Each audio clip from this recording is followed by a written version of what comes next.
Setelah kehancuran pasukan Raja Abraha, kota Mekah semakin ternama. Dari kota inilah sejarah manusia paling mulia dimulai. Ka'bah sebagai jantung kota Mekah semakin ramai dikunjungi para peziarah. Demikian pula para pedagang. Mereka datang dari berbagai penjuru jazirah. Namun sayang, Ka'bah mulai diselewengkan fungsinya. Akibatnya, kejahiliahan merajalela. Bahkan pada masa itu, memiliki bayi perempuan adalah hal yang sangat memalukan. Aib bagi keluarga. Sehingga sebagian dari mereka tega membunuh bayi perempuan mereka sendiri. Di tengah kondisi masyarakat jahiliyah itulah Nabi Muhammad dilahirkan. Bayi luar biasa itu lahir dari rahim seorang wanita mulia bernama Aminah. Pada saat itu ditandai peristiwa-peristiwa yang luar biasa. 10 balkon istana Kisra runtuh. Juga padamnya api-api yang biasa disembah oleh orang-orang Majusi.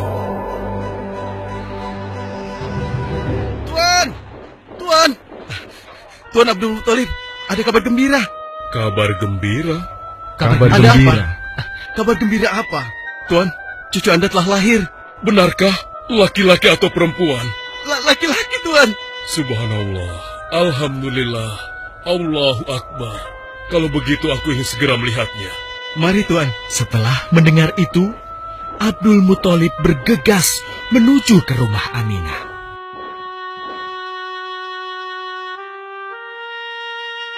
Ah, cucuku, kasihan engkau terlahir yatim. Dengan penuh kasih sayang, Abdul Muthalib membawa cucunya ke Ka'bah. Ya Allah, jadikanlah cucuku ini menjadi seorang yang mulia dan terhormat, sebagaimana Nabimu Ibrahim alaihissalam.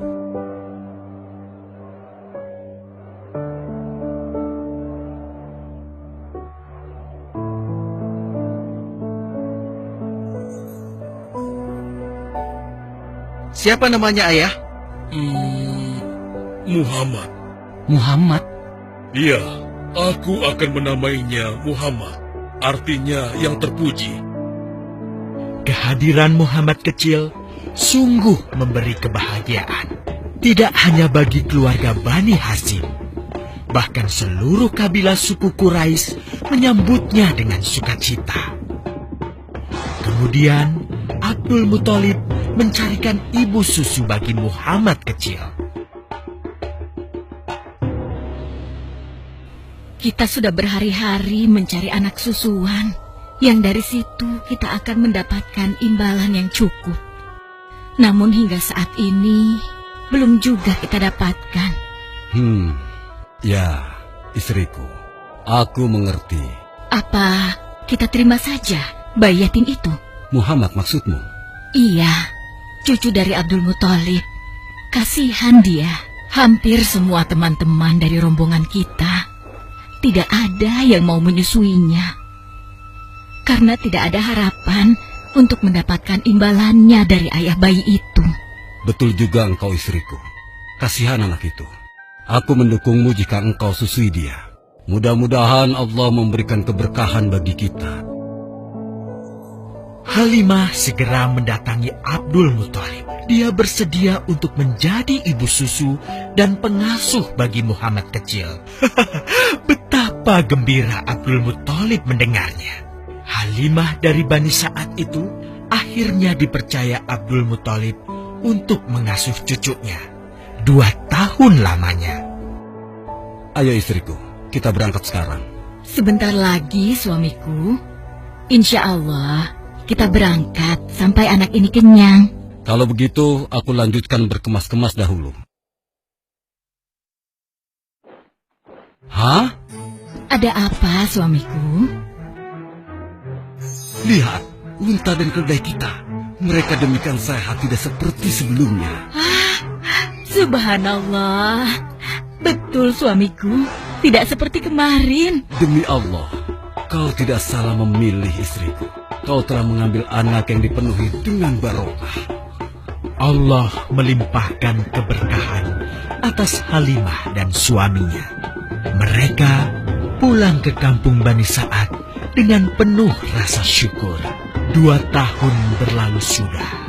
Tugas Halimatus Sya'diyah sesungguhnya telah usai. Saatnya Muhammad kecil harus dikembalikan kepada ibunya. Terima kasih, Halimah. Engkau telah merawat anakku dengan baik selama 2 tahun. Tidak ada yang bisa kuberikan, kecuali aku berdoa. Semoga Allah memberkahi engkau dan keluargamu. Amin. Saya juga bersyukur diberikan kepercayaan dan kesempatan merawat anakmu, wahai Ibu Aminah. Namun, begini Bu, mohon maaf. Kalau boleh, izinkan aku merawat Muhammad lebih lama lagi. Aku masih sangat sayang padanya. Baiklah, kalau begitu aku setuju dengan usulmu. Bawa dan rawatlah Muhammad sebagaimana dia anakmu sendiri. Terima kasih, Ibu. Terima kasih. Begitulah, Muhammad kecil kembali ke tengah-tengah Bani Sa'ad. Ia tumbuh menjadi anak yang memiliki banyak teman karena kemuliaan akhlaknya. Tatkala berusia sekitar 4 tahun, terjadilah suatu peristiwa. Muhammad, Bu! Muhammad! Muhammad? Kenapa Muhammad? Muhammad dibawa orang. Hah? Dibawa orang? Diculik? Coba ceritakan. Ketika kami tengah bermain, tiba-tiba ada orang dewasa datang. Dia langsung membawa pergi Muhammad dan membunuhnya. Hah? Membunuhnya? Ya Allah, di mana? Di mana? Antarkan ibu ke sana. Dengan perasaan cemas, Halimah bergegas menuju tempat itu. Dan dilihatnya, Muhammad kecil tengah terduduk. Muhammad, apa yang terjadi denganmu? Dengan sangat tenang dan jelas, Muhammad kecil menceritakan apa yang telah terjadi. Bahwa seseorang telah membelah dadanya, mengambil hatinya, kemudian mencucinya dan mengembalikannya lagi ke tempatnya semula. Maka sesungguhnya yang datang itu adalah malaikat Jibril. Dia ditugaskan Allah untuk mencuci hati Rasulullah sehingga bersih dari segala kecenderungan setan. Subhanallah, sungguh anak ini bukanlah anak sembarangan. Sebaiknya aku kembalikan saja kepada ibunya. Peristiwa itu membuat Halimah sangat khawatir. Maka bergegaslah Halimah mengembalikan Muhammad kecil kepada ibunya. Menginjak usia yang ke-6 tahun, Muhammad kecil diajak ibunya untuk berziarah ke makam ayahnya, Abdullah di Yathrib. Dalam perjalanan pulang kembali ke kota Mekah, Aminah pun jatuh sakit. Dari hari ke hari, tubuhnya semakin melemah. Hingga di sebuah kota bernama Abwa, letaknya antara Mekah dan Yathrib, Aminah meninggal di sana. Dan Muhammad kecil pun menjadi seorang anak yatim piatu. Sejak itulah, Muhammad kecil dirawat dengan penuh cinta dan kasih sayang oleh kakeknya, Abdul Muthalib. Muhammad, sudah berhentilah memerah susunya. Insya Allah, sudah cukup untuk persediaan kita hari ini. Beristirahatlah sejenak. Makanlah agar kau tetap sehat.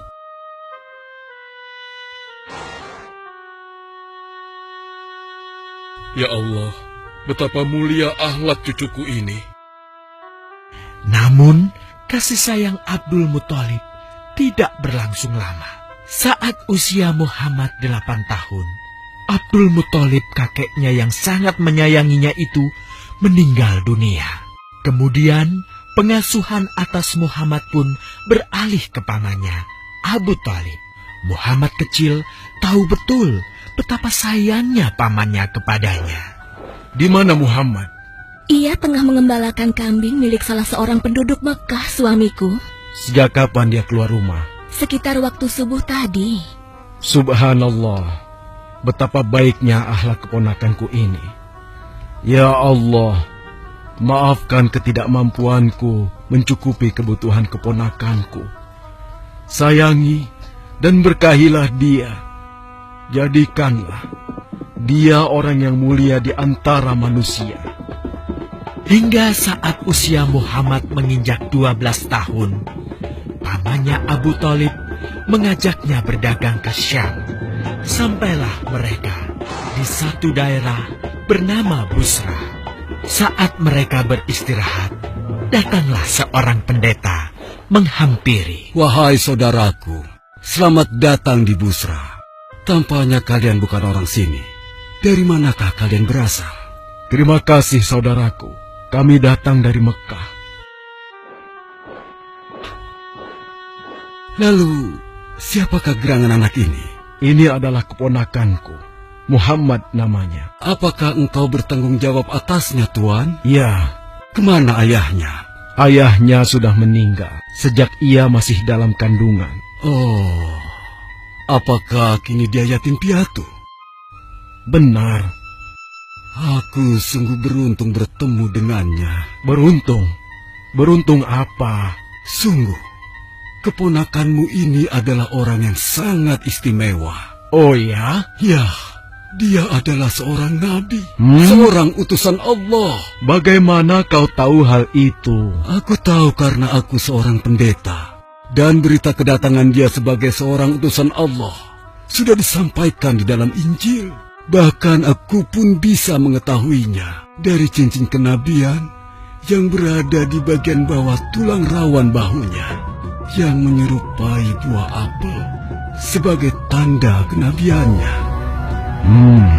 Begitulah pendeta bernama Bahira menyampaikan kepada Abu Thalib perihal kenabian Muhammad. Ia berpesan agar menjaga baik-baik keponakannya itu, karena Muhammad kelak di suatu saat nanti akan menghadapi banyak gangguan dan rintangan. Istriku, Muhammad sudah berusia 25 tahun. Aku pikir sudah saatnya dia untuk menikah.